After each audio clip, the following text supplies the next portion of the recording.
Hi, listener. This is From Ideology to Unity, a spiritual journey where we let go of ego and ideological doctrine in favor of meaning, purpose, and unity as a whole. Today, I'm interviewing Aria. Aria is a spiritual, intuitive, divine channel, yoga and meditation teacher, and a creative writer. She shares spiritual practices, soul path guidance, energy updates, and light language activations free on her YouTube channel. Hi, Aria. Hello. It's so wonderful to be back. Thank you so much for having me back, Nick. Right, thank you. So, how are you doing? I am doing well. It's been a little bit of a roller coaster the beginning of this year. I don't know if you've been feeling it, but it's been I've been up and like, down. The thing is, I've been yeah, up and down like last year too. So, true. yeah, I'm definitely feeling some energy changes, but or at least feeling my emotional changes. And I've got the Yeah. impression that it's not just me, from what I've heard. So it's probably a Yeah. good thing. It's messy. Yeah. It's Definitely. definitely been like going through the motions of change. That's what it kind of feels like to me. Like once you're like having those really good highs, and you're able to kind of shift yourself and pull yourself out of your lows, Yeah, um, in like a more compassionate way. with yourself. Then yeah, and You're then not you like, start oh like no, I noticing. messed up. I got all negative. Yeah, like I'm Instead, you're judging like, myself. oh yeah, I actually did that thing. But then you're starting to realize certain things like about yourself, Hmm. and it's just like you're just more conscious of yourself, I guess. That's how I Yeah. feel. And Oh it's yeah. a series of subtle changes. Oh yes. Yeah, it's very subtle. And that's what I try to tell people too, like especially when we're reprogramming like our thoughts and our beliefs and just working with our emotions. It's like the changes as you like repetitively do things every day to kind of shift your subconscious. That's just something I've been working on with myself, is like getting back into seeing what's actually in my subconscious and being like, okay, this is a no, I'm going to shift that. But like the change, the shift that you make once you're there, like you don't even realize it until you look back. That's true. It's so fascinating. Oh yeah. So when you So it's been mentioned interesting. the roller coaster, so what have been the hardest things for you to deal with, if you're okay with saying that? Yeah. So my thing has been noticing my subconscious within my dreams. I always am able to kind of like tap into what is there within my subconscious, like what beliefs and what I'm still holding on to in my dreams, because they're always really vivid. So I've been having the strangest dreams, and Oh, it's like I have to cleanse and clear my energy after them and just like kind of write down, okay, this is what's going on. Here's like some yeah. affirmations and beliefs to How like. do you interpret your dreams? Because I've had weird dreams, but I don't know what to make of them, to be honest. Yeah, honestly, for me, it's been a practice. So every single time like you remember a little bit about a dream or even just what you're feeling after you wake up, that's when you can actually just like start writing down. And the more that you write things down and the longer that you write, it's almost like automatic writing where your soul will just kind of take over and it's like, okay, here's what's present, and you'll just kind of click. So it just takes Right. practice, like journaling a little bit more in the morning based on like how you're feeling and seeing how you can shift. But yeah, for me it was just literally practice and just seeing, what could this possibly mean? Sometimes it's really straightforward and I'm like, okay, dreams, calm down, like we're fine. But other times it's like you really have to kind of spend a few days journaling on it and just Hmm. contemplating a little bit.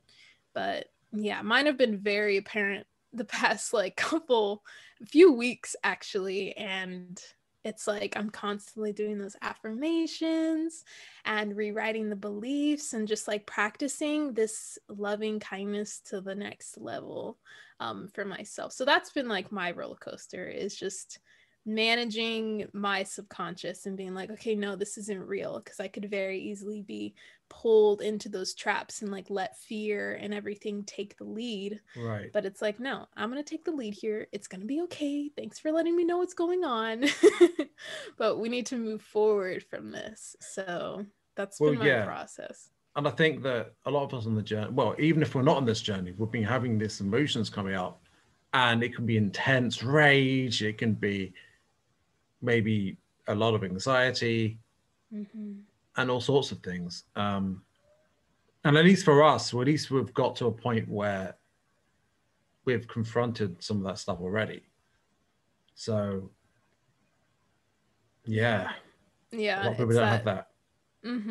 It's true. Like that sense of awareness where you can kind of check in with how you're doing without thinking that it's solely based on something outside of you, you know? Yeah. Although there is this issue I've been facing where I've been realizing that I'm not entirely united within. Like there are bits of, well, these bits of my ego that aren't happy with other bits of my ego, and it's like this sort of mess going on of some sort. So, I mean, maybe one solution is just like not feeding the ego in general, but I do feel like there's something called parts work that I've heard about, where you've got to work with the different aspects of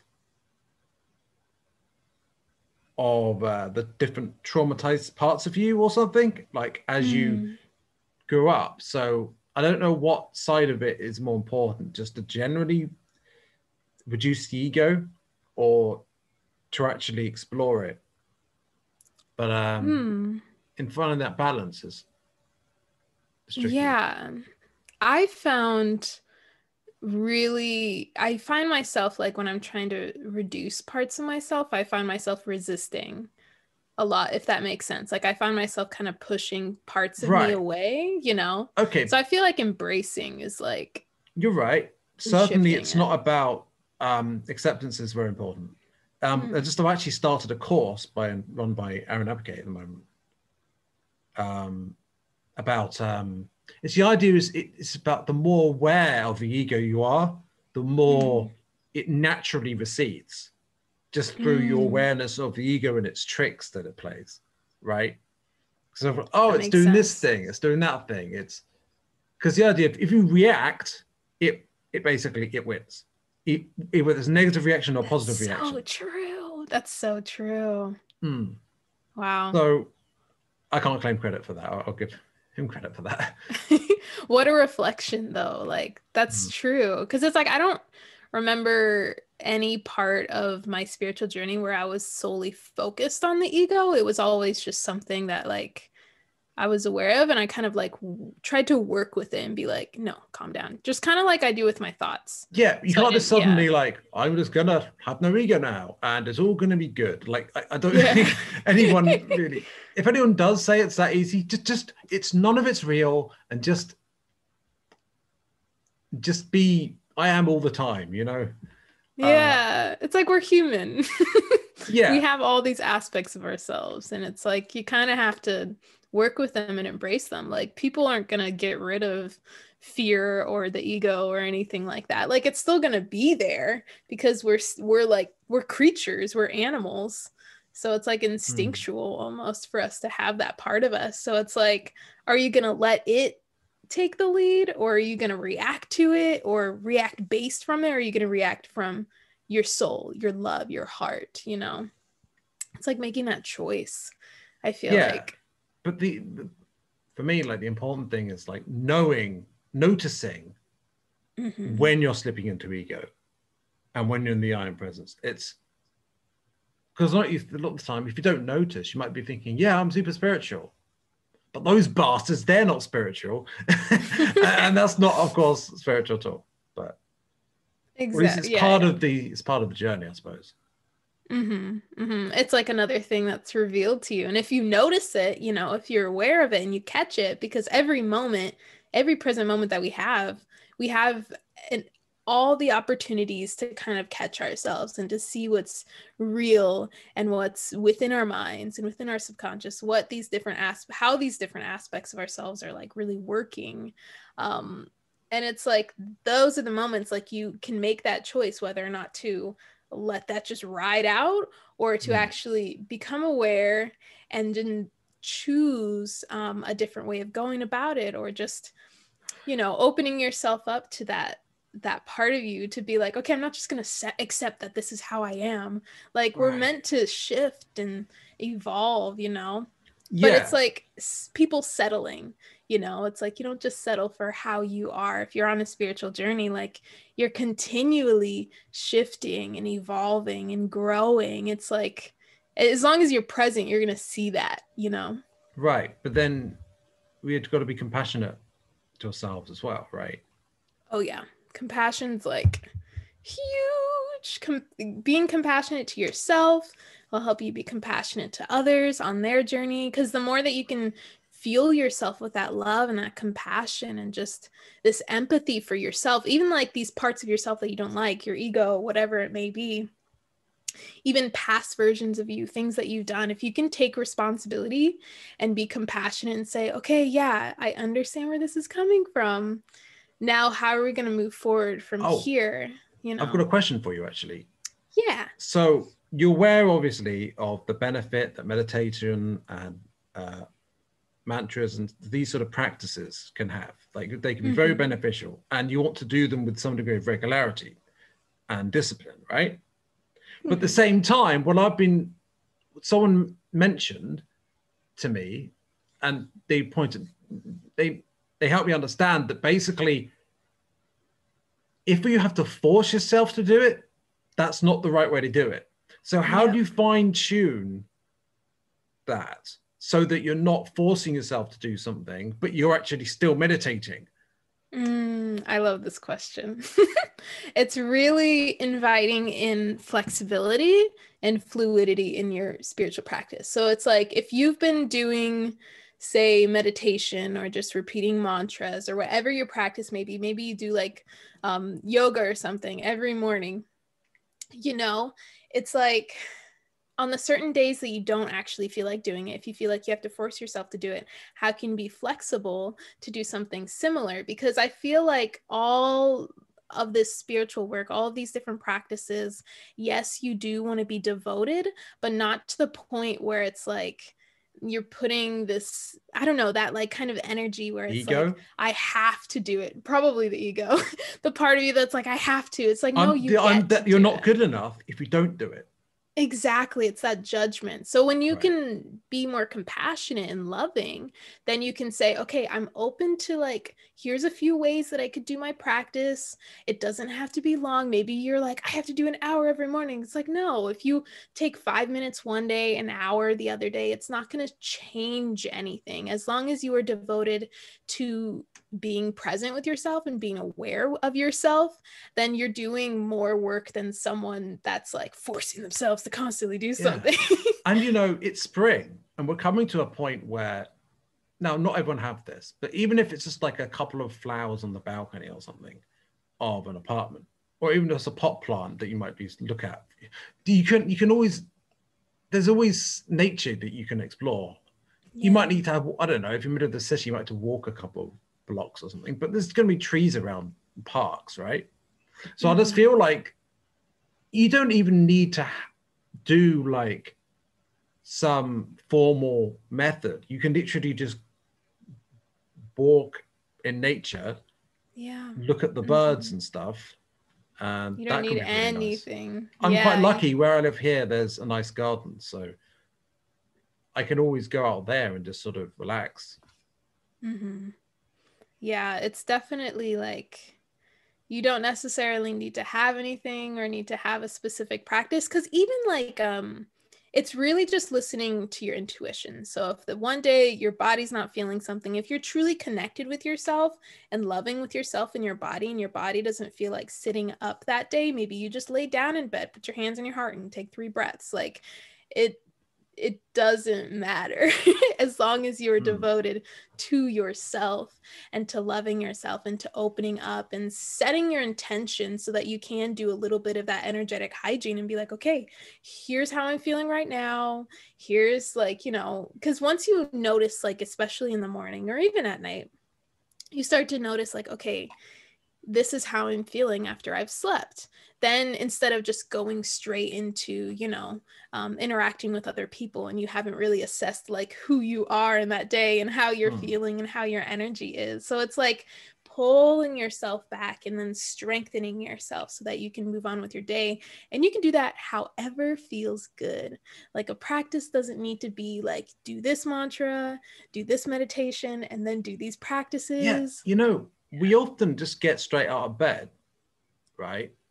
Or at least when we might press snooze a few times and then just get straight out of bed. But we can always sit up and then just like look out the window for like 5 minutes or something.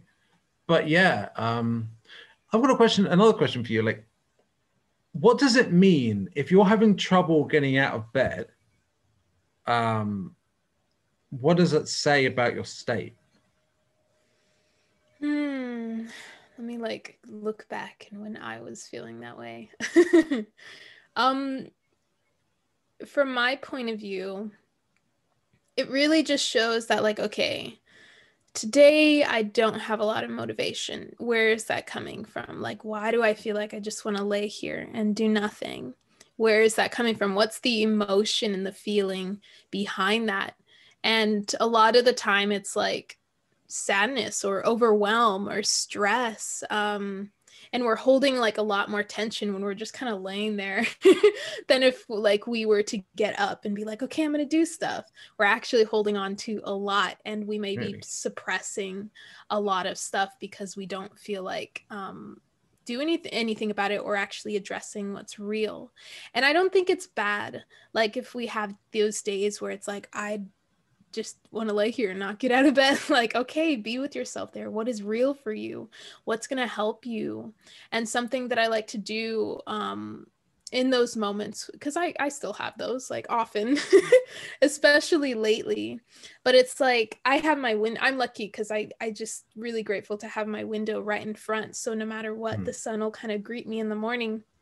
So it's like, put something close to your bed that will enable you to like maybe listen to some music to help you kind of like lift yourself up, or journal a little bit, or read a book, drink some water. A lot of the time when we don't want to get out of bed, we don't even want to eat or drink water or take care of ourselves.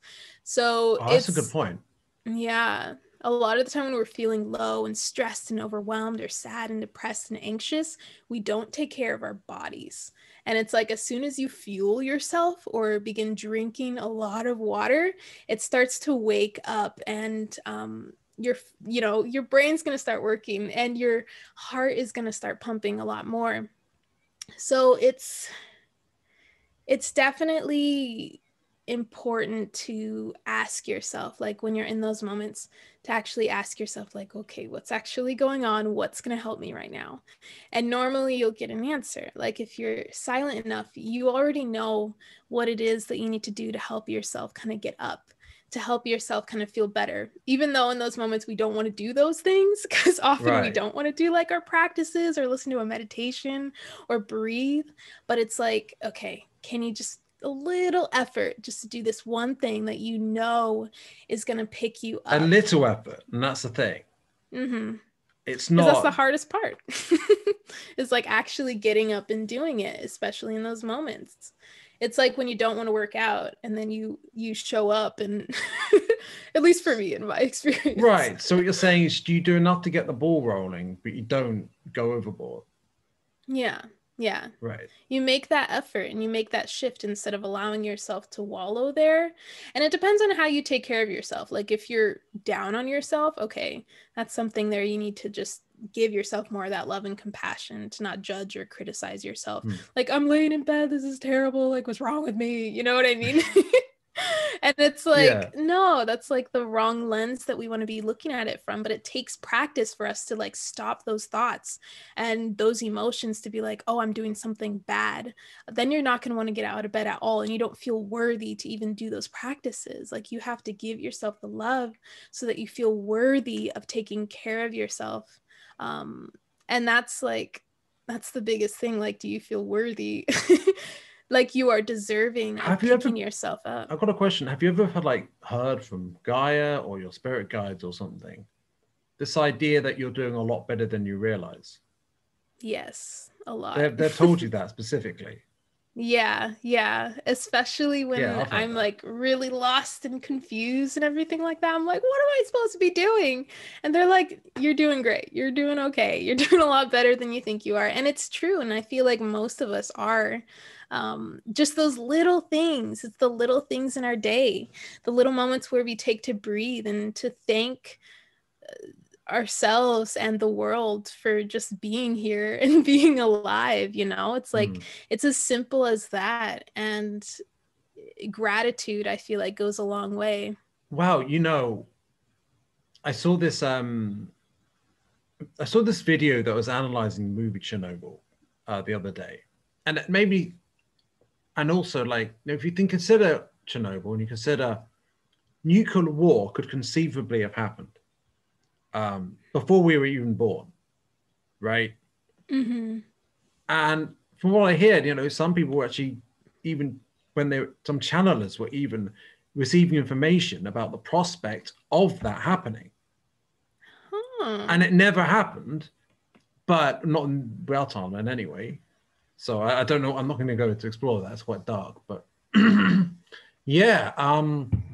It's interesting. But that's something to be grateful for, that even this sort of, even a world that isn't post-apocalyptic in a way is sort of something to be grateful for. I know it's a bit odd though, isn't it? It's like, be grateful that you've got an arm, it just feels a bit morbid to hear that. But I suppose there's something to it. Yeah. I think, you know what, as long as it like makes you kind of tap into that feeling of gratitude, you know what I mean? I mean, as far as like the dark stuff, like we need it, it's like That's true. Some people, it like really empowers them, like it motivates them, being able to like think that way, and just to be like, okay, like this is my last day to live, like like, you know what I mean? Have you ever heard of that, where people are like, I think about like if I was going to die tomorrow, or if I was going to die today, and that's what motivates them. And it's like, that's not a dark way of thinking of it, I think, but like, I don't know. No, It's yeah, different I from how I understand think. it. I understand it. I won't say that's what I'm doing, but because as Yeah. long as you're not being nihilistic, because then the question is that really what you'd want to do in your last day? Like, I'm going to snort loads of cocaine, like, really? Is that really? I don't know. Yeah. Sorry, I don't know why. It's funny. I can just embrace that this is the sort of thing I do on my podcast. Talk about cocaine and stuff or something. All of it, all the spectrums. Yeah. Yeah. So, I don't know. What were you saying? Oh, I don't know. I have no idea. But yeah, overall, I was just saying, like, it's good to acknowledge all the more darker things. I don't think we should like shy away from like being able to like talk about that and share that with people, because it's all perspective. I've come across It's a all sort of perspective. paradox. I'm curious what you think of it. So there's this idea that acknowledging that you don't know is very powerful spiritually. Mm-hmm. But I also came across someone channeling Saint Germain, and I think Saint Germain was saying that it's not a good idea to say I don't know, but rather that you already know. In the sense of like there's an inner knowing. So it seems like there's a contradiction or a paradox where you know and you don't know. But I feel like both are true. So what's your perspective on this? I kind of agree with you that both are true. I know I heard this from doing an intensive. It was like this Merchant Mermaid intensive, and they were talking about like words and the power of words and stuff like that. And instead of saying like I don't know, it's like I choose to know. So that's like the middle ground of like I already know and like I don't know. It's like I choose to know. Right. Also, there's different So knowledge, isn't there? There's knowledge that's like you study in the typical sense, but then there's the inner intuitive knowing, right? yeah, because we have that inner knowing and that inner wisdom. Like it's important to like know who you are. But at the same time, it's like we as humans, you know, this is where it gets like a little tricky, because it's like we came here forgetting the path of our soul. Like we came here forgetting our past lifetimes on this earth or on other planets and stars, right, throughout the universe. So it's like, no, we don't know, but at the same time, it's like our soul knows. So that's kind of how I think of it. It does help, like, I feel like the whole I don't know thing always helps people kind of be open to the unknown so that they can like kind of walk into it, because you know we can't predict anything. I've got something. You accept that you don't know so that you access what you do know. But that you don't know that you know it, because you thinking that you know gets in the way of accessing what you already know. That's true. Yeah, because you're seeking more knowledge, and it's like, no, it's already there's this thing I came across. The knowledge you seek is already seeking you. So the truth is, we're putting up the barriers. We're like, we're doing it. We're the only thing in our way. Ignorance. Yeah, and I've come to learn this, but the thing is, I'm still struggling with. Okay, so it's a side of negative theology. You kind of take away the negative beliefs or so forth, but like, you need to identify what they are and figure out how to unravel that, because it might be like a whole bunch of knots inside of you, and I suppose complexes are sort of like that, right? And you've got to really get to know your scars, I suppose. Yeah, I think that would be right. Has that been difficult for you, confronting your scars and your traumas? You know, sometimes it used to be.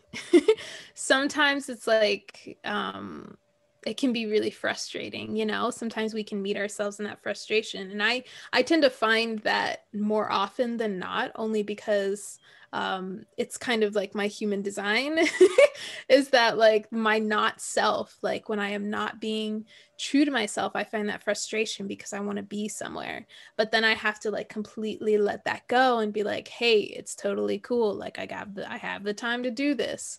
So like now I find myself being a lot kinder with myself, and it's kind of helped me be a lot kinder to other people and not get impatient, because that was like something I had to deal with for a long time. Because they're two sides of the same coin, aren't they? People are unkind because they're unkind to other people because they're unkind to themselves.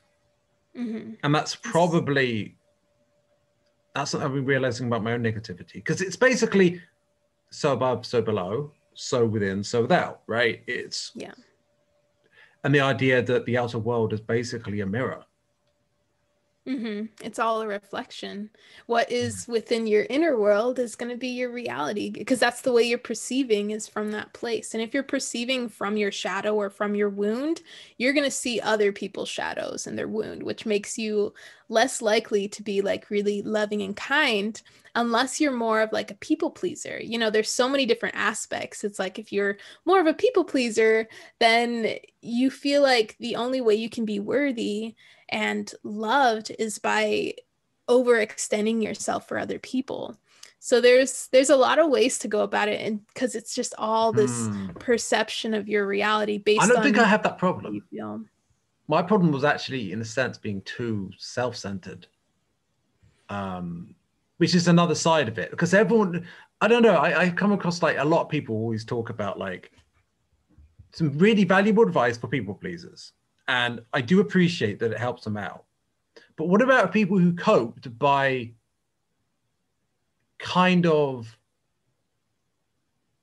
you know what it's like when you get irritable at other people and you're kind of basically projecting onto other people. That's a very common thing. Now, in its worst cases, it becomes like narcissism and stuff. But like some people, they don't like constantly try to please other people. They might reject that, or they might reject.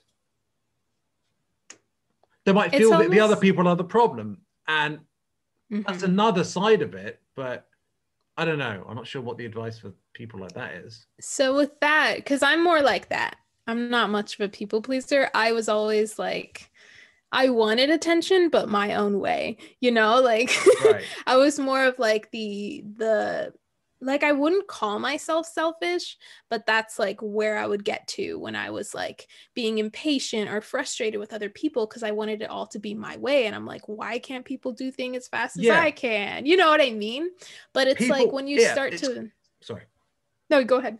It's control or being controlled, right? Yeah. Some people get comfort from kind of accepting the idea of being subordinate. And there's something, I think that maybe there is something like people pleasing is kind of like that. Yeah. And some people are like, well, I'm going to have control. That way I'll feel safer. Yes. And Oh, yeah. and then, I mean, there's something I've heard about, which is from the law of one idea. In the law of one, it's discussed that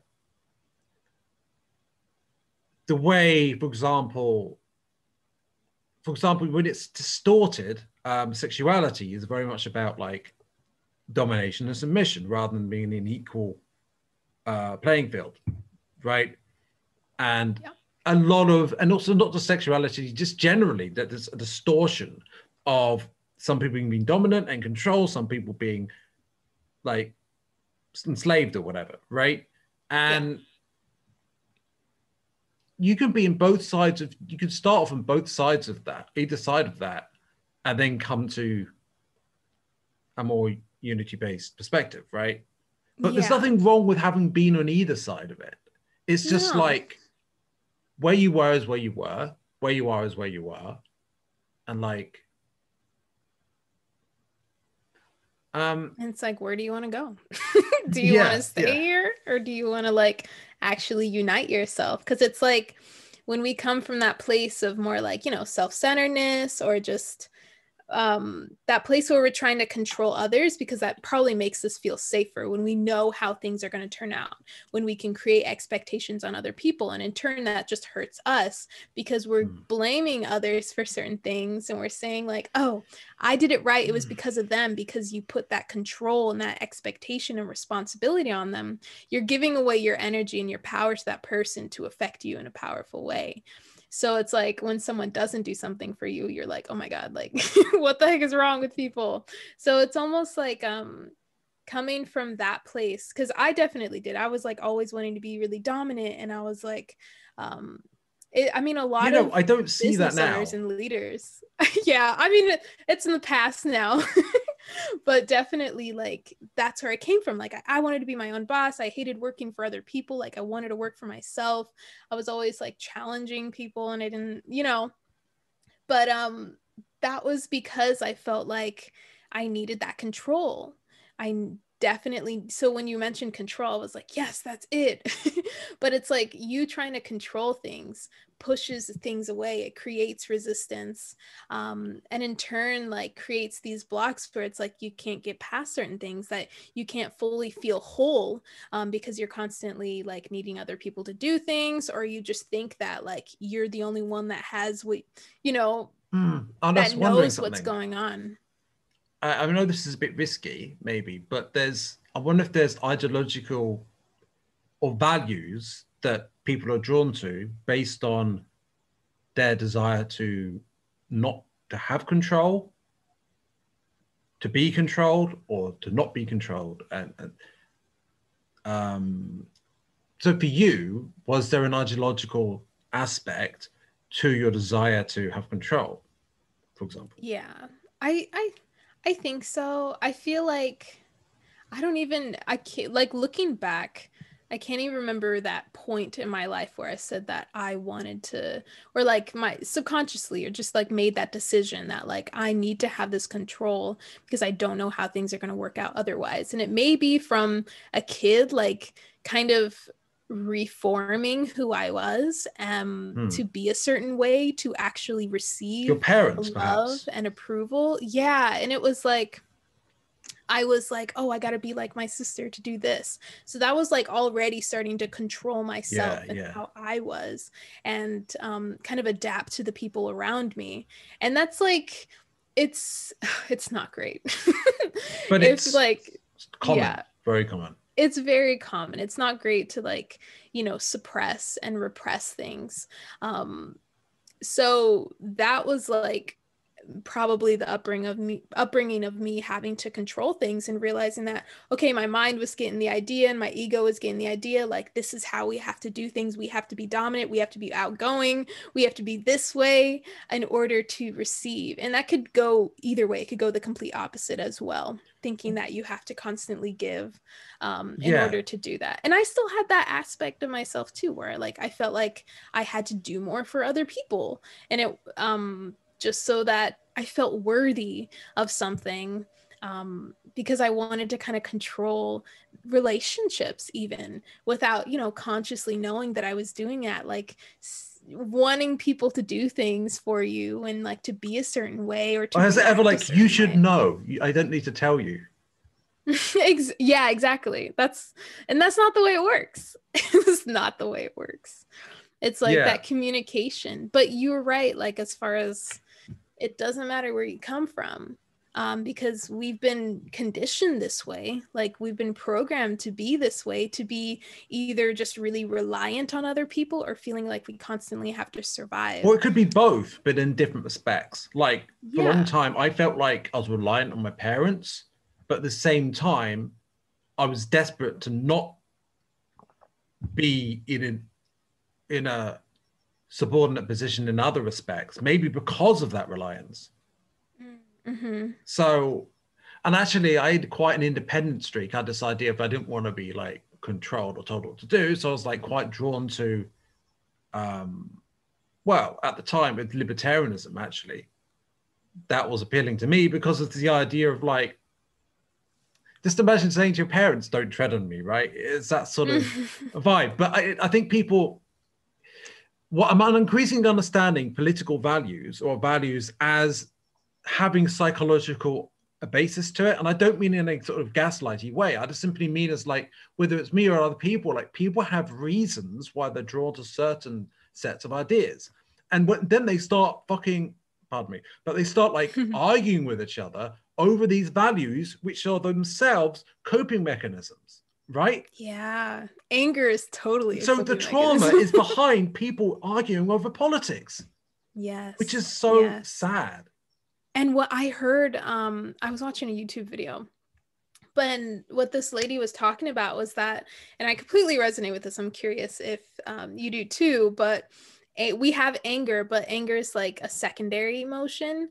And there's that emotion underneath that is uncomfortable to feel, like any guilt or shame, or like having to accept something that may not make you feel like, the best, or just there's just that underlining that no one wants to address. They don't want to accept it, isn't it? Because of the guilt and shame. Mm-hmm. And those are not like places that people want to be, because they don't know how to navigate and feel that. Once you feel that, it's like it literally just feels like the end of the world. Like you're like, I'm like not worthy, basically. But even underneath the guilt and the shame is that sadness. Sometimes you get this thing where people are trying to, I don't know, it's like they're subconsciously trying to offload their guilt onto other people. But it's almost like, when you look at it, it almost looks like they're trying to put someone else into that position. Because there's like this idea of a competitive social ladder, and you rise and other people fall. And it's like, they don't necessarily know consciously that if you fall, you go to guilt and shame, but maybe they do. I mean, there is this very frequent thing where online, like, someone says something that people get offended by, and then they all like, people are trying to jump on this person, and then someone else just like, then they might guilt trip themselves or whatever. Like, it's just sorry, what do you have to say?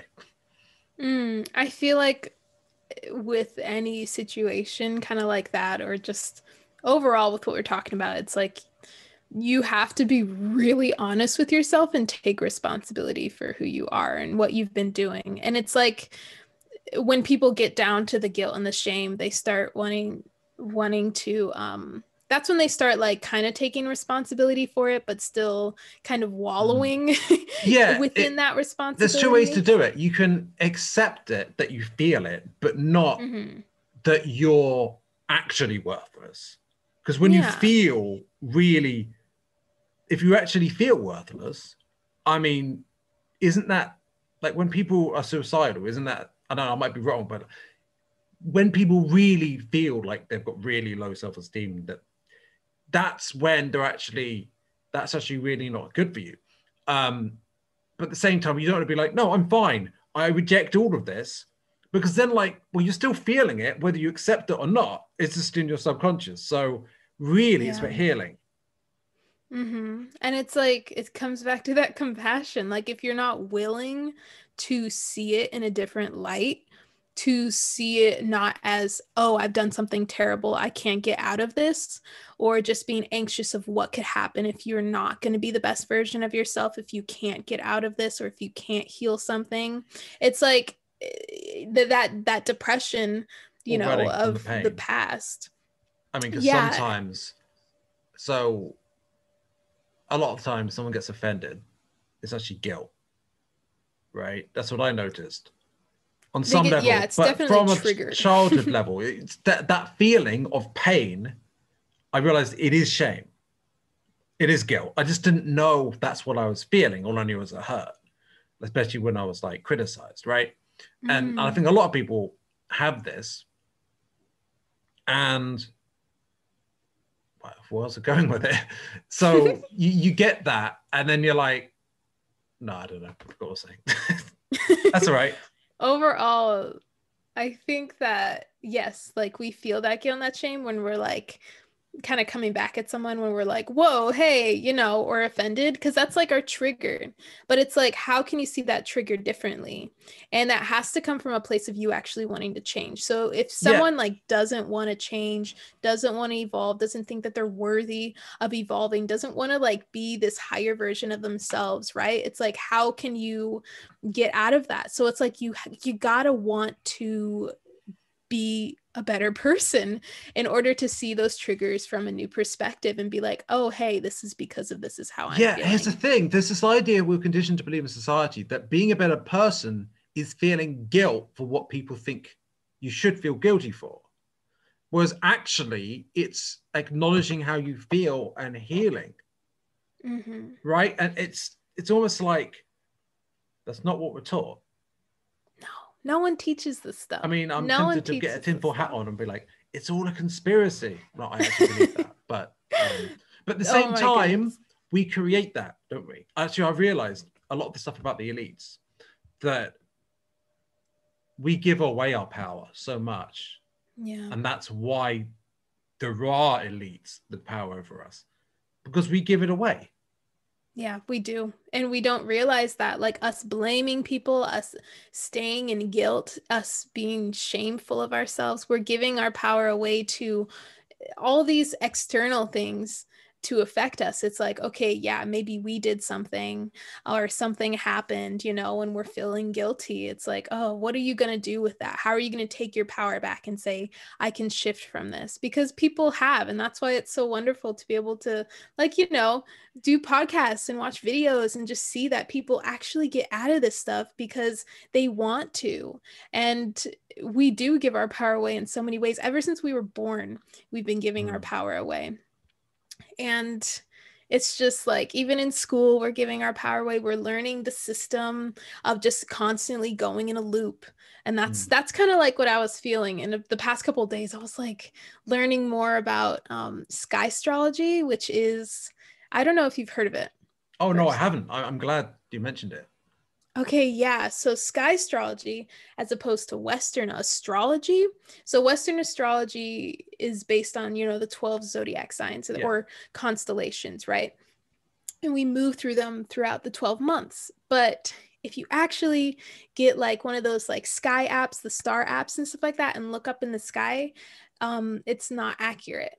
So, and I know they've said this before, that like, oh, you have a new zodiac sign, like, because it's this acknowledgement that our universe is I'm going to expanding note and that down. evolving. Sky astrology. Sky astrology, yeah. And Okay. this, like, I had a session with this girl named Claudette, and she goes by Cloudette, which is really cute. But basically, she was just telling me that no one's like how deep the system is, like, you know, the quote unquote matrix, how deep it is, to the point where even within the spiritual community, we're following and not actually looking up in the sky and seeing, oh, what sign is the moon in? We're just seeing like, oh, we look it up online and we're like, oh, the full moon's in Virgo. Because this past weekend, if you looked it up, it was in Virgo, but that's based on really, really old time. That's not all right. based So on what's going on? I don't know if you know enough about it, but is there anything particular going on according to sky astrology? So with sky astrology, it's actually based on if you actually look up in the sky and see what it is, because the moon was actually in Leo. So it's actually The moon has been in Leo. What does the moon in Leo do then? So the moon in Leo, and Especially I'm if not I'm a an Leo. expert. You're a Leo? Awesome. So the moon in Leo, it really just kind of what the moon does. The moon is kind of, you know, has a lot to do with water and our emotions and everything like that. So as a Leo yourself, and this moon actually being in Leo, obviously with the collective energies of people thinking it's in Virgo, it's still going to have that kind of earthy energy within it, that more grounded energy. But in reality, we're receiving a lot of like solar support. And there's normally with the moon, especially when it's full, it starts to illuminate. So it's illuminating parts of us that may need a little bit more of that confidence. So just these qualities that a Leo would have, maybe need to look at, okay, where have I been a little bit more materialistic? Where have I been a little bit more self-centered? Where can I be more passionate to myself and people around me? So the full moon will always like kind of shine a light on that. And when it's in a specific constellation, it basically just embodies that energy and helps us illuminate and reflect on specific things within our lives. Is it about there's a descendant part and a descendant part or something of a certain so that's sign? a part of it, yeah. So you have your ascendant, your descendant, right? So like when the sun was ascending when you were born, and then when it was descending when you were born. And then you also have 11 houses, or they'll say 12 houses. But overall with sky astrology, it's like it's basically just a different lens of looking at astrology, looking at the constellations, reconnecting actually with the way people used to live, where they would look up in the sky and be like, oh, these certain stars or these certain constellations are out, so this is when I want to plant my crops, or this is when I want to do this. And it just like, it really unifies the sky.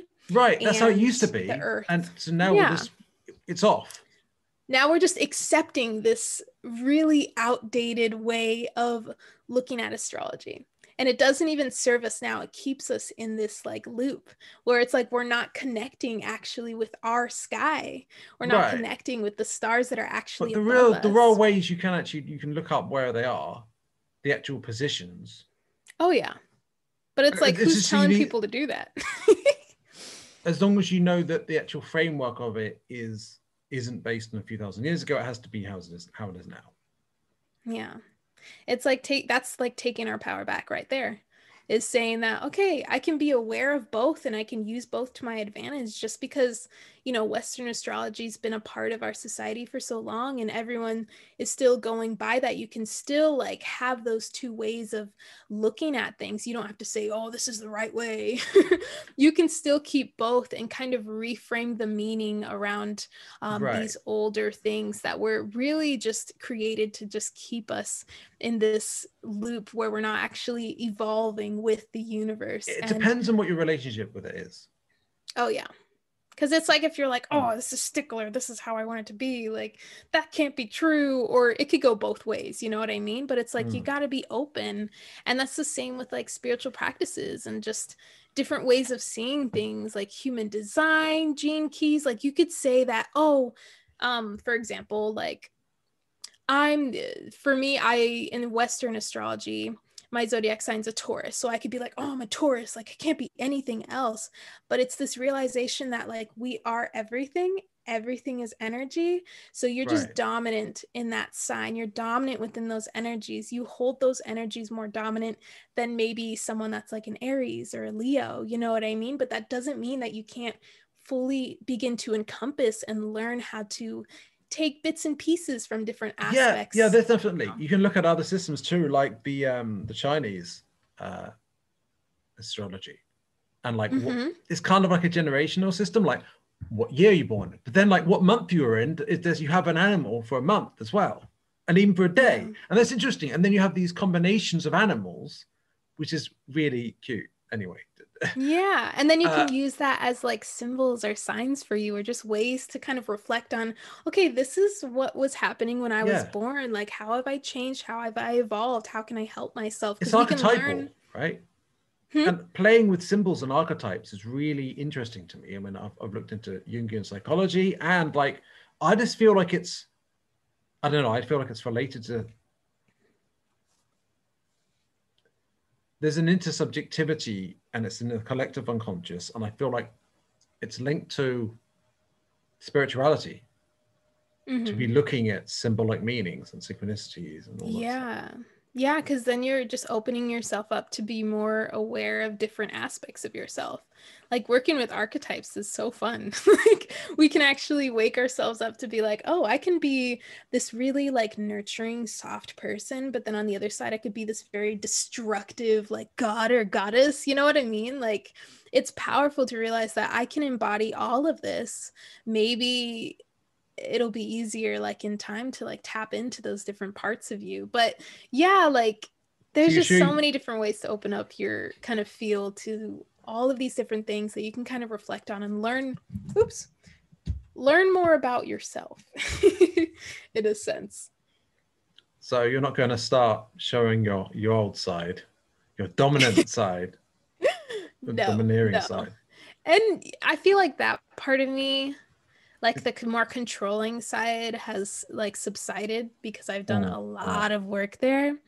But now it's just like working through fears right now for me. So it's like, and it doesn't mean that like, oh, I dealt with this, it's healed, it's done. It's like sometimes you got to go even deeper. Maybe you just did like some surface level work, especially for example, for me, when I was working on like self love, I was feeling really good.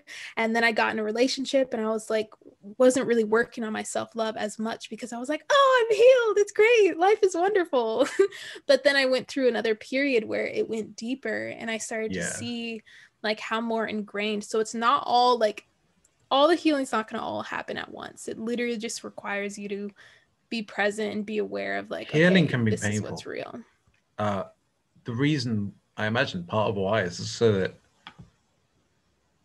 you go through what you can take at that point in time. Yeah. Your higher self wouldn't put you through more than you can take. It's true. It's a good reminder. It's a really good reminder. Yeah, it's like you can do this. And some people are really scared of changing, especially if you have like really Yeah. solid relationships or a solid job, or you have some stability and then you find yourself going through this deep phase of healing something and knowing that you kind of have to shift your beliefs to come out of it. You know what I mean? It can be Mm. really scary, but it's like, no, we're holding you. It's going to be so much better. Than you could ever imagine. And then that comes back to like, you can't predict how it's going to be when you come out, or try and say like, oh, I want to keep all of this stuff. And some people say that you can, but we all have karma and we all have things that we need to heal. So it's like you might as well be open to that unknown and do what you can with what you have. Yeah, it is frustrating though to have karma, and because Yeah. sometimes I've felt like I just want it all gone now. I just want to be fully awakened now, and it's like it doesn't work that way. Then I know that yeah, it's doesn't work like, that where way. does It's that just come from? frustrating Yeah, yeah, I feel that. because I That know I was like a cause lot in my suffering a journey. lot. I know I cause myself suffering, so I mean I don't want that, right? Uh, Exactly. but that's part of it. So Yeah, and that's another way to learn. It's like you can go into this spiritual journey and everything, but then if you have that part of you that's like, I just want to be there.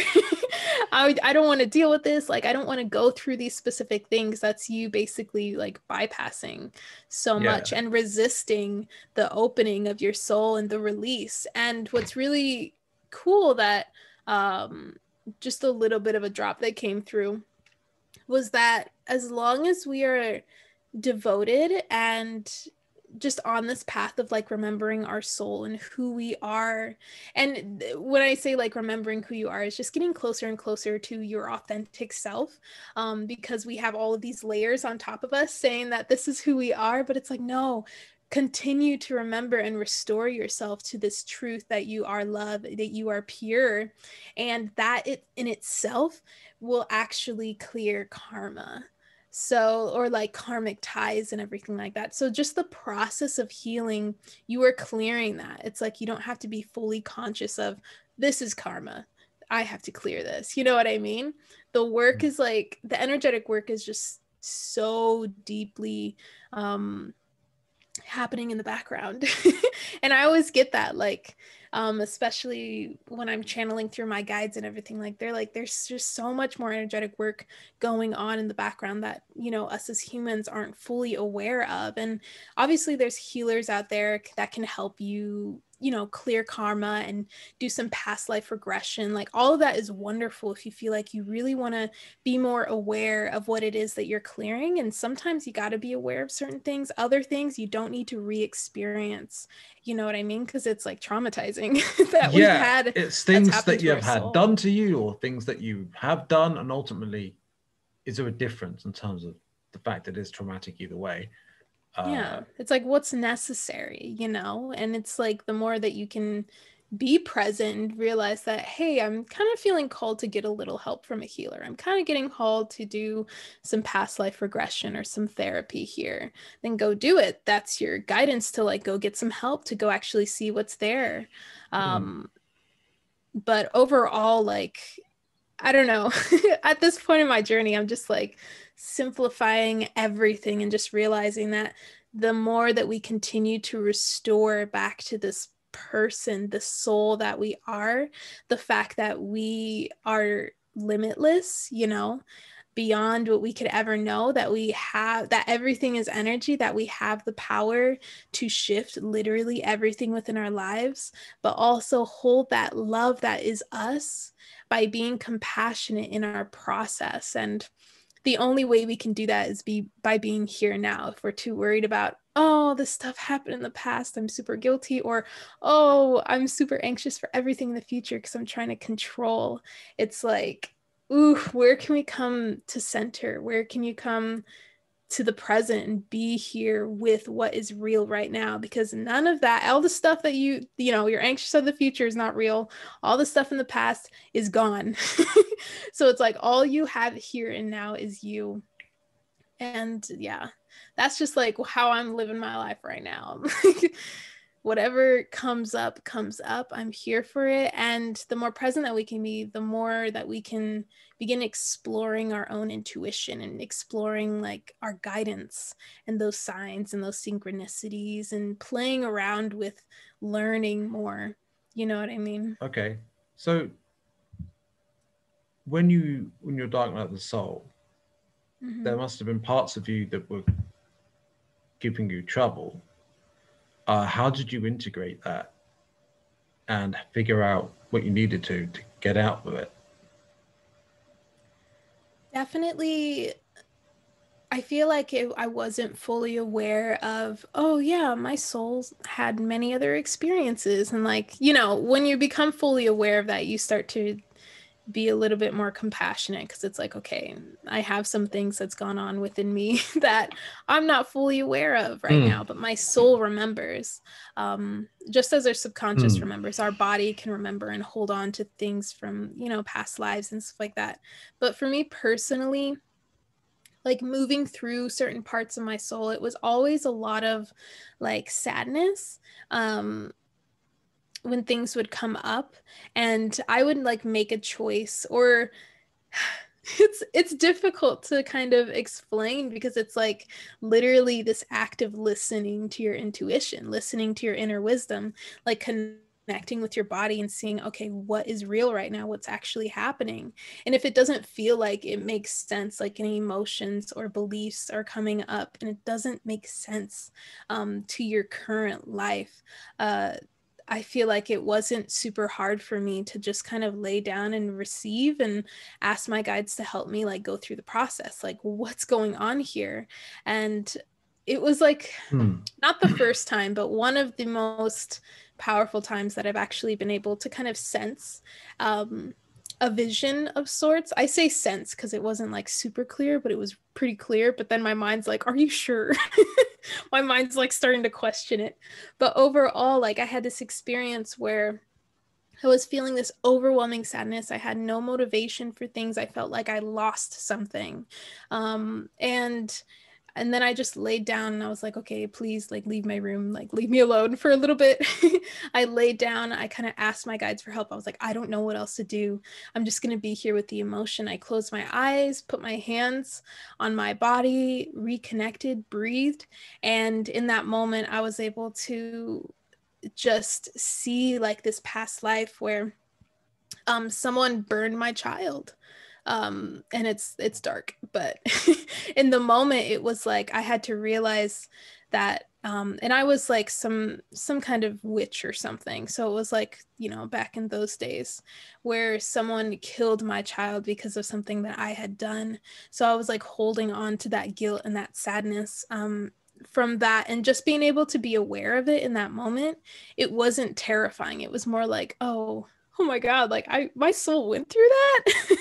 And just like being compassionate to myself in that moment. So it was never like a really hard thing to kind of work through the traumas that my soul has had in past lives. I feel like the hardest traumas that we work through are the ones that we have in this life because it's present with us and the people that were involved or may still be around or not. But those were always the hardest ones to kind of get through. And I don't want to say hard because it's like we get through it every, you know, like you said, everything kind of your soul knows, or your higher self knows, like that you can handle it in that moment. But the big thing about like moving through especially any karma or traumas that the soul may be holding on to is just to really just tap into and enhance your connection with yourself and like your intuition and just this higher perspective of being like, okay, I'm not going to let my mind decide what's real here. Like, I'm just going to actually let that go and listen to my body to actually see what comes through. Because as soon as we can get out of our mind and into our heart, we start receiving like, oh, just like little messages or just like a little hint of like, this is what happened. And the brain's going to be like, no, it didn't. What are you talking about? The brain only knows like this life, right? Right. So yeah, it's like you gotta let that part go if you're really gonna try. And I mean, it's not even letting it go, it's like you still want to have like a really good relationship with your mind so that it can like take a little step back when your intuition is trying to come through. But yeah, I guess that's my answer. All right, that is very interesting. It's not Yeah. necessarily a problem if you just words flow from your mouth and they don't stop. Yeah, it happens. Yeah, and I mean, I do that for hours on my podcast. So a lot of the Oh time, yeah. it's just me reading and just coming up with random things that come into my head. So I don't think I come up with them. I mean, critics would say that if they didn't believe in spirituality, but I feel like maybe it's challenging in its own way. I don't know. Yeah, I But think, yeah, going through like, because it's like tapping into your own inner wisdom. So that's yeah, pretty much what channeling is, because it's like you have wisdom beyond your years here in this life. And yeah, it's like it can be considered channeling, but it's so natural. That's why I'm like trying to make like channeling is natural. It's everyone does it, because when we think of channeling, we think that like, you know, we're bringing something else in, but it's like, no, you're actually channeling through the source that is inside of you, the inner wisdom that is inside of you. Because it's like you can't explain it. I can just talk for hours and like not really explain like where I got this information. I'm like, my source, it's source. We all have a connection to it. It's like how important is that connection? And it can be in like religion. They always say like, how important is that relationship with God? You know what I mean? Or whatever it may be. That's one way to look at it. It's just simply like having a connection with God, whoever you conceptualize God. Like that's a key thing in many, spiritual worldviews. And the idea that there's something wrong with that, I guess, is remarkably new. And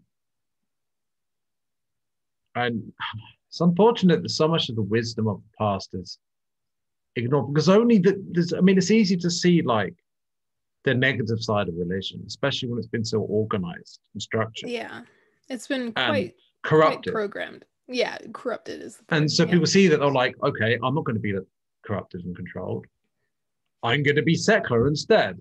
And I'm like, I understand that, but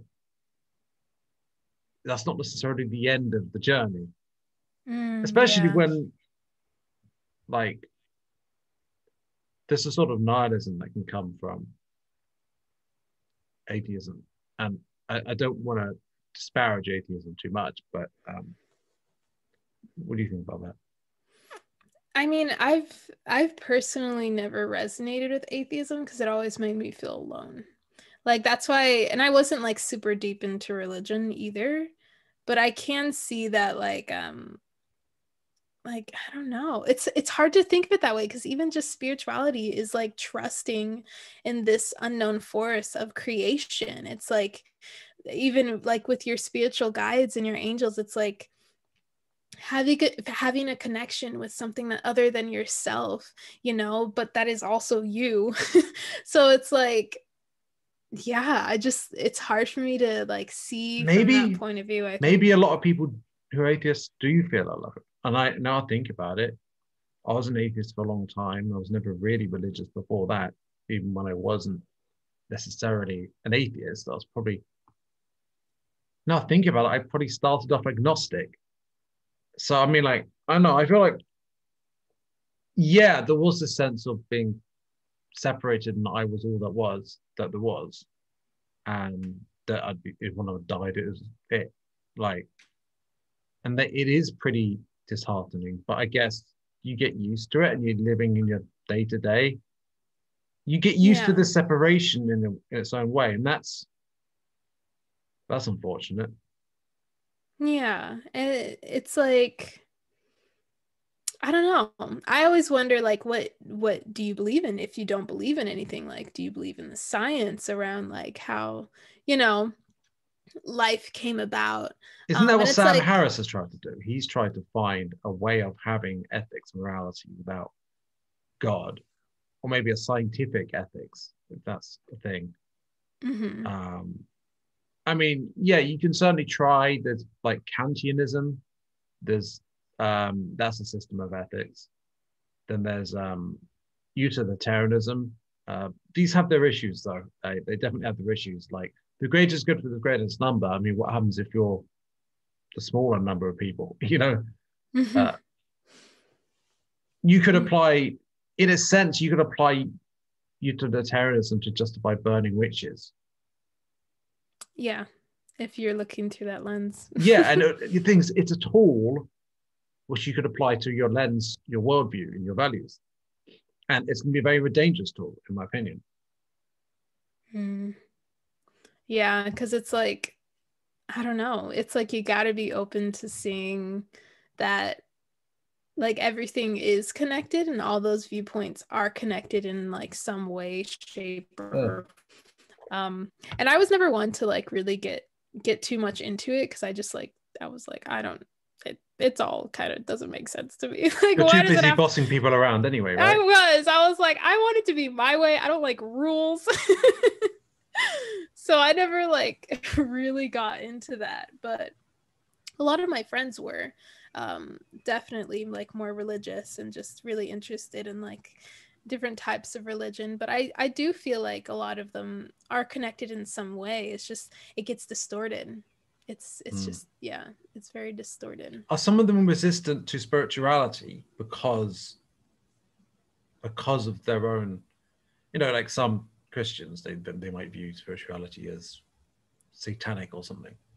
Yeah, because there's so many viewpoints, especially like there's so many different Christians or Catholics that would say spirituality is more satanic, or it's like I don't know what that means, or you know I don't know. It's like this unknown, this unwilling to kind of open yourself up to be like, okay, what are the actual, instead of looking at like the differences, what's actually real here? And if you go back, like way back, you'll see that there's like a deep connection, especially with Yeshua, or Jesus was really trying to teach, like even his teachings have been distorted, and we don't hear a lot about, like, Have you looked Mary into the Magdalene. original message? Oh yeah, I've got some thoughts about Mary Magdalene, but I'd like to hear your perspective on it. Well, I'm very new to it. Very, very new to it, because I've been just kind of like following my own source for a long time.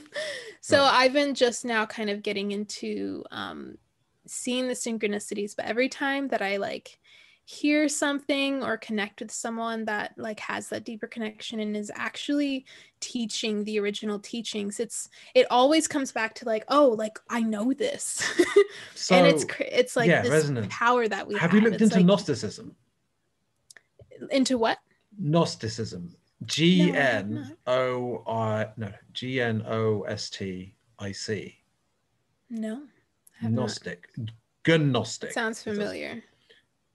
Where it would do, because they talk about the original. It's one of the earlier form of Christianity, and it wasn't controlled. It wasn't like, it was considered heresy at the Council of Nicaea.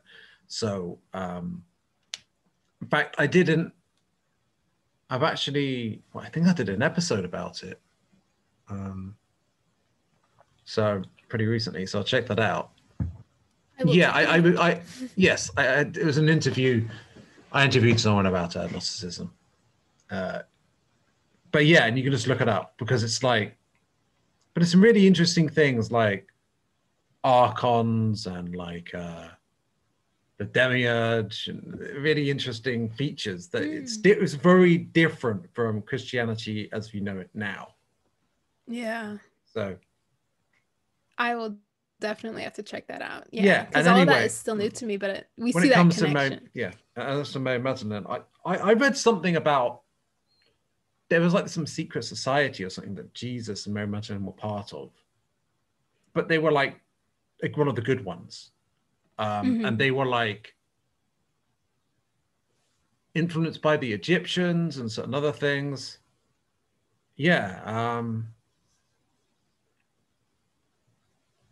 I honestly only read a bit, and I know a little bit, but it's like not so much, not that much depth. Is there anything else you particularly want to share? Well, there's one book that I've been wanting to get, Magdalene Manuscript, the Magdalene Manuscript. I don't know if you've heard of it. I don't remember who wrote it. It could have been Tom Kenyon, maybe? Is it her I might be take completely wrong on the story, basically? Honestly, I saw the cover and I was like, I need it. So Well, you're getting a serious draw to Mary Magdalene. Oh yeah, and I have for a while. She's definitely been one of my guides that I've just been reconnecting with, especially like last year. I was kind of being able to reconnect with her, and it's just like, when we find those things that we're drawn to and that we truly resonate with, like it's going to be one sign after another. If you're willing to actually take the first step to listen to your intuition, to listen to your instincts, it's like, oh, here's a video about this, oh, here's this, here's that, here's this, and then eventually just gaining that confidence to be like, okay, hey, like let me connect with the source itself, the spirit herself, this ascended master, because that's what she is. How has the conversation with her been? Lovely. And her energy. I want to hear more. Yeah, so my first time connecting with her was after, like, sometimes we feel like we need so many different confirmations, but the first one is always like, that should be enough. But your guides know that, like, us as humans, we need more confirmations because we don't trust ourselves right away.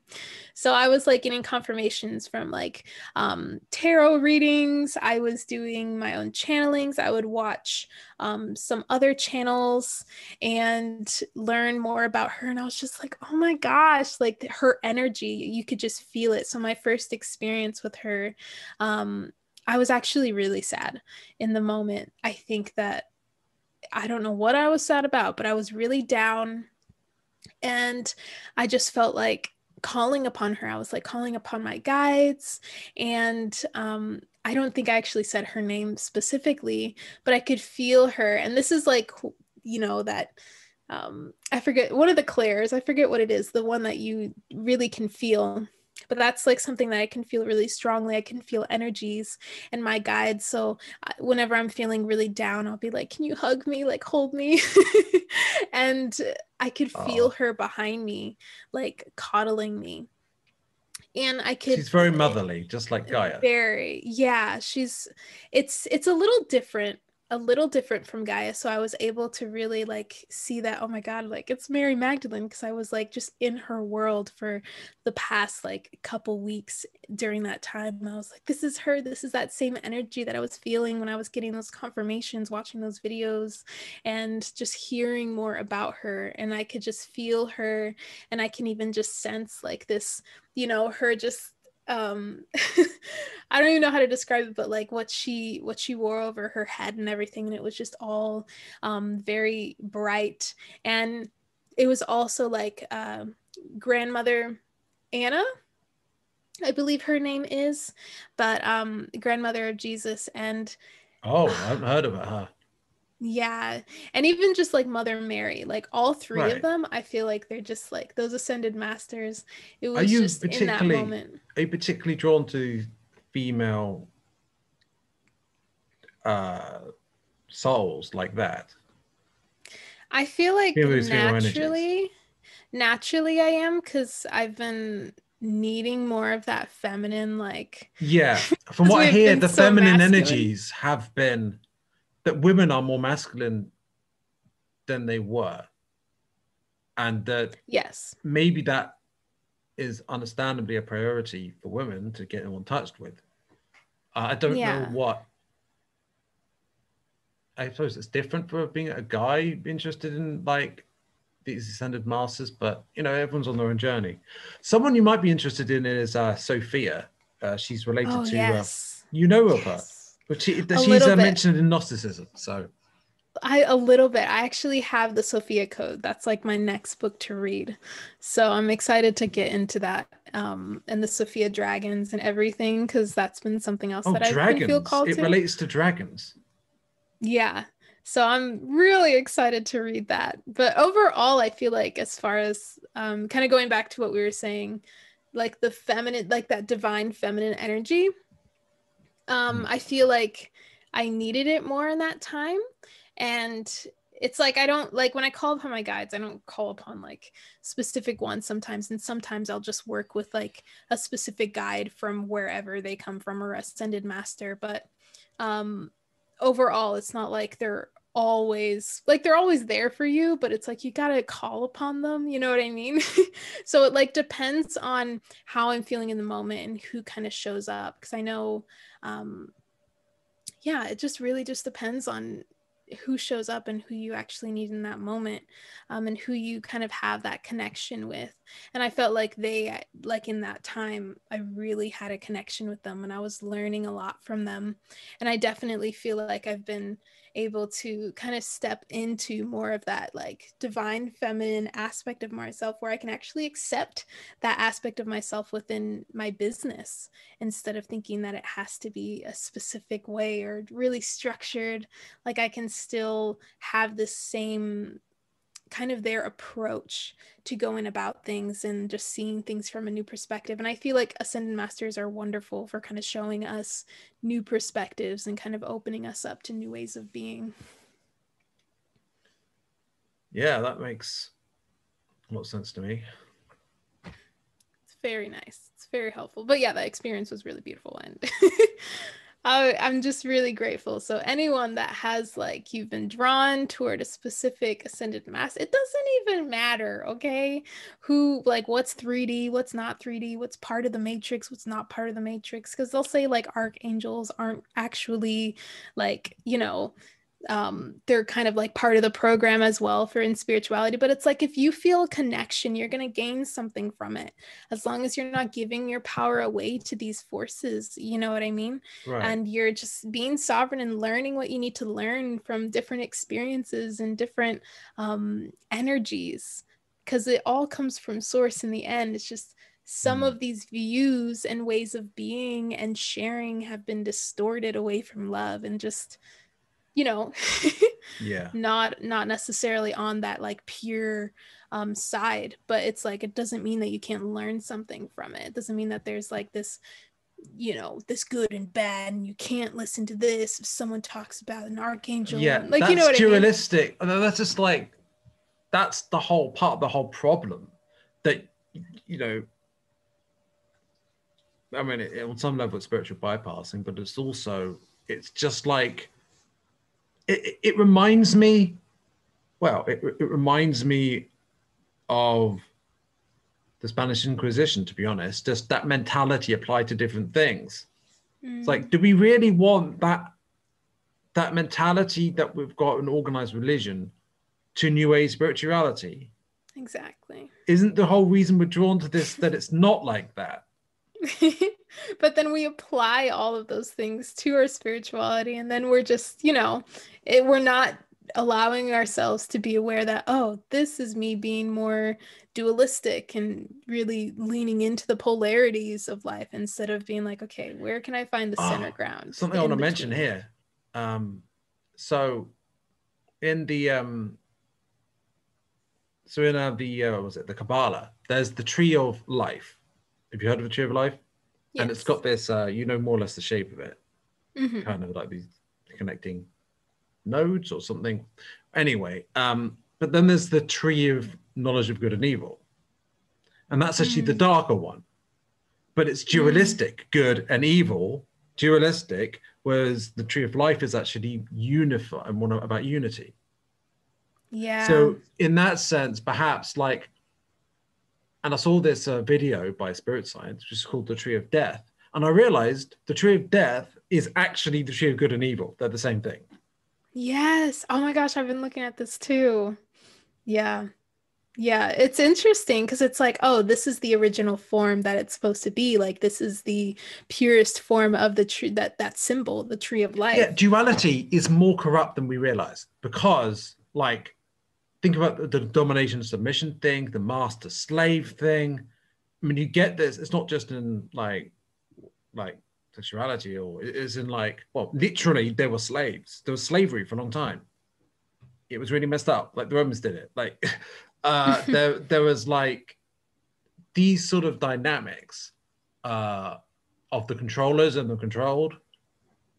Yeah, that is yeah, when you really consider the ramifications. That's what I think anyway. I'm interviewing you, of course. I'm not doing a podcast. No, I love listening. It's wonderful. Like, I learn a lot from you, just FYI. Just our conversations. It's wonderful. But yeah, it's like, and this is like what it comes back to. It's like your openness to be like, okay, I'm not going to villainize one thing or another, say one thing's right and another, and start fighting people on it. You know what I mean? I'm not perfect though. You don't really get to see my dark side through these interviews, do you? But I definitely have. I mean, we often don't show like, our shadow side, or, you know what I mean? I mean, so obviously like, when we're having a releases, because there's a lot of emotions coming up, right? This year, but also towards the end of last year and everything, like, sometimes one can't help but be aware of the darker side of it. You might get very angry, like, or people see these things going on even in the spiritual community. There's this division of some people, like they like Trump, some people don't, and all these different things, and like it's so easy just to be like, those people are doing this, we're doing that. Like, and all of that stuff. And that's separation. Yeah, That's like the opposite of what we're doing. It feels weird when I do separation stuff, and I'm like, oh shit, I did it again, didn't I? But it's not bad. In some cases, like, especially when I'm doing work with any fears or beliefs that don't align with me, like parts of us that don't align with me or us in general, like separating yourself from it and like speaking with it and being like, no, I don't choose this to be a part of me. I see that it has been and it served me for some time, but I'm not going to choose to resonate with that or work with that or let that take the lead. And it's like, even if you have those moments where, like, for me, if I get impatient or frustrated, or if you get frustrated or angry or whatever, like if we have those moments, as long as we come back to ourselves, take responsibility for what happened and learn from it, then that's the spiritual work. It's like, if you're someone that's unwilling and unmoving, and if you're in the spiritual community, you're going to be moving. It may be, especially if you find yourself in those patterns of separating things and saying there's only one right way. At some point, you're going to realize that, oh, hey, wow, I've been doing this to myself. Like, this is only causing me more anxiety and like anger and pent up energy, instead of just letting myself be wrong, or letting myself just be like, okay, there's two sides of things within this universe. We always have the light and the dark. Okay, how can we just accept that? And then kind of move forward to heal the discord of this relationship with the light, or this relationship with the dark, or the divine feminine and masculine, like our relationship with specific things, and kind of open ourselves up to be like, okay, instead of villainizing or saying something's good and bad, how can I begin to see it more neutral? And that's like that in-between state, I mean, for example, one could look at the divine feminine being like kind of trampled on in the past. And then you could look at the divine masculine and be like, we need less masculine. That's not the answer, is it? No, because people will be like, what about the divine masculine? Since like the feminine is rising, but the feminine is rising so that we can heal the divine masculine, so that we can, bring it back into balance. It mustn't be dualistic and a division. And I get what it's like the identity politics and the arguments people have one or the other. Like, I understand that. But it's just a bit unfortunate where you starting to realize, okay, it's more about unity. We don't need to like have this struggle or this whole perception of there being this big struggle or battle or whatever. But people realize that when they're ready to realize it, I guess. You can't. I mean, there's something, even with my podcast early on, I had this idea that I'm going to be helping people by informing them and spreading the ideas. But really, it's about just my voice and communicating my voice. It's not controlling what people believe or in some way manipulating it. Like, whether or not that's my intent, that was my intention. Like, it's not about that. It's about just people benefit from your voice without you having some egoic agenda. Exactly. Yeah. People will get what they get out of it. Because if someone's like listening to someone and they're already kind of in their shadow, they're easily triggered and everything, they're going to see shadow aspects of this person that they're watching, and they're going to think that, oh, you're this way. And it's like, no, it's because of the lens that you're seeing it from. It's because you're in your shadow. So it's like, no matter, as long as you're expressing your truth and being who you are, it's going to trigger people to learn, or it's going to empower and inspire people to continue on their journey. It's like you're serving people no matter what, like if you speak your truth. As long as it's your truth. Whereas if it's your ego, it's not really being you. But yeah, definitely. Just like, the more you can be, the more that you're serving others and you're affecting others, whether it be like a more negative quote unquote negative or positive. It doesn't matter. It's all serving, because we're always here to like give more love and offer lessons to people. Yeah, so I've got this idea that, in a sense, the dark or negative polarity, it's dishonest, but being honest about having that dishonesty, perhaps, or that negativity, or whatever you call it, that's something else, I suppose. That's Because the you ultimate taking dishonesty responsibility. is to call your dishonesty honesty. It's like to be brutally honest with yourself that you've been dishonest, and then how do you move forward from there? Yeah, because you might think that you're being honest, but like you're not, because you're being dishonest with yourself. Because you might be very clearly saying the distortion that you believe in as you think it is. But yeah, so honesty isn't as simple as like just say what you think as opposed to what you don't think. Yeah, because it's like you only have who you are right now and the beliefs that you have right now. So it's like you can't expect yourself to know when you've been wrong. Are there clues?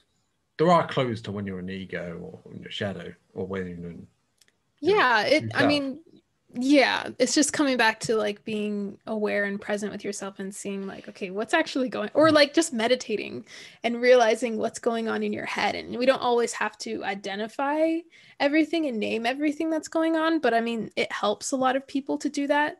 So it's like, it's like this push and pull. You're going back and forth. You're kind of flowing with it as far as like, okay, hey, ego, I hear you. What's up? Like, and just like, I don't know, just meditation, man. Meditate, listen, detach yourself from what's going on in your head for a second so you can see what's up. And then that way it'll help you kind of unify in a more aligned way to who you want to be or who you desire to be in that moment. Meditate. Yeah, it's some really valuable stuff. What you're saying here, and you can't definitely force it, but don't shy away from it, because especially if you truly actually want to do it. Yeah, it's personal experience. Like you got to have the experience for yourself. We could talk for hours and like let people know what's going on, but if they don't like sit there and actually be there with their intuition and their thoughts and their ego and everything and just actually have those internal conversations, it's like it's not going to sink in and you're not going to embody it. So it's like you got to live your experience. And I'm sure this is the same for you. Like I teach from my direct experience of my journey and I learn as much as I can, but I take what resonates and kind of go with the flow of what I'm learning. So it's not like I'm regurgitating anything. So even when I'm doing my readings, I do select what I'm reading from. I'm not doing it randomly, or I don't know if I was really truly doing it randomly before. I asked my higher self to choose it for me. But I'm selecting what books to buy. Well, I selected what books to buy. I'm selecting, and I'm kind of giving my thoughts as I go on it, or my ideas, whatever. So my intuitions on it. But yeah. When I do that, it's not simply regurgitating it. But even when I am regurgitating it, I choose what to regurgitate, and there's an art to that as well. Yeah. Yeah, it's a bit morbid, but yeah, the art of regurgitation. It's true though. It's like, have you actually had the experience? And if you regurgitate it, it's like, or quote unquote regurgitate the word. Oh my gosh. But like, speak on something that like maybe you haven't had the direct experience, but like you resonate with it. It's like you choose what feels right to you. And it's like, trust yourself, man. Trust yourself. Everyone just learn to just listen and act upon the littlest things that you're getting from your heart. Just start acting upon those little tiny things, because then it just creates that momentum. I was tempted to write that down. Trust yourself, man, and have that be just the title. I'm not sure if I will, to be honest, but I was tempted. All right. Maybe. Well, maybe. I think Yeah. honestly, I've probably got to go and have dinner now. But I had Oh, yes. a really good conversation. Yeah, it's always fun. So Yeah. I'll talk Thank to you you another so time. much. Yes, we'll definitely Thank chat you. more soon. Thank you All right. so, so much. And Have a thanks. wonderful night. I will. And thank you, listener, for, well, listening. So have a wonderful day yourself. And bye, everyone. Goodbye.